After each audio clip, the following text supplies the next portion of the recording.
Assalamualaikum warahmatullahi wabarakatuh. Perkenalkan, nama saya Laili Fatimah Tusada dari kelas KPIB semester 4 dari Universitas Islam Tua Bangsa Cirebon. Di sini saya akan sedikit mereview tentang materi Public Relation dan Manajemen Krisis. Latar belakang Public Relation. Public Relation muncul karena perkembangan organisasi menuntut komunikasi yang strategis. Public Relation berfungsi sebagai jembatan antara organisasi dan publik, baik internal maupun eksternal. Peran ini penting untuk menjaga reputasi dan membangun citra positif, terutama saat organisasi menghadapi masalah atau krisis. Selanjutnya, pengertian Public Relation.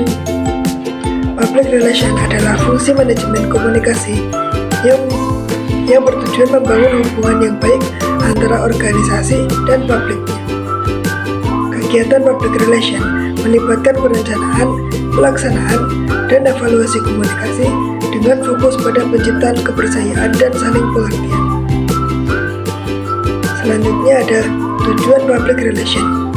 Tujuan utama Public Relation antara lain: yang pertama, membangun dan menjaga citra serta reputasi organisasi. Yang kedua, menjalin hubungan baik dengan stakeholder. Yang ketiga, menyampaikan informasi secara efektif dan tepat. Yang keempat, mengelola persepsi dan opini publik. Dan yang kelima, mendukung keberhasilan dan kelangsungan organisasi. Selanjutnya ada fungsi Public Relation. Public Relation memiliki beberapa fungsi penting, yaitu yang pertama, mengelola komunikasi internal dan eksternal. Yang kedua, mengatur arus informasi organisasi. Yang ketiga, menjalin hubungan dengan media atau media relation. Yang keempat, mengelola isu dan opini publik. Dan yang kelima, mendukung kebijakan dan keputusan manajemen. Selanjutnya, peran praktisi Public Relation.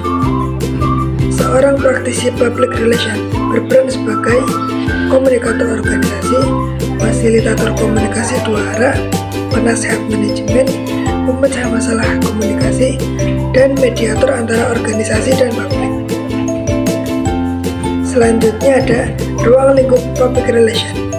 Kegiatan Public Relation mencakup media relation, community relation, corporate communication, event dan publikasi, dan krisis communication.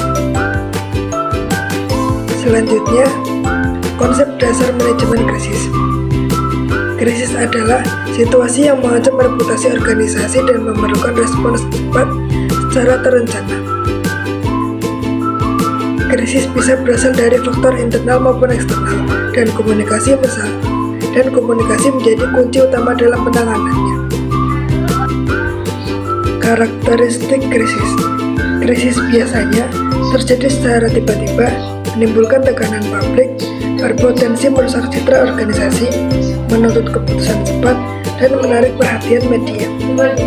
Selanjutnya, peran Public Relation dalam manajemen krisis. Dalam situasi krisis, Public Relation berperan untuk mengelola komunikasi krisis, menyampaikan informasi yang akurat dan jelas, mengurangi dampak negatif terhadap reputasi, menjaga kepercayaan publik, mendukung manajemen dalam pengambilan keputusan. Sekian dari saya. Mohon maaf apabila ada banyak kekurangan. Saya mohon maaf yang sebesar-besarnya.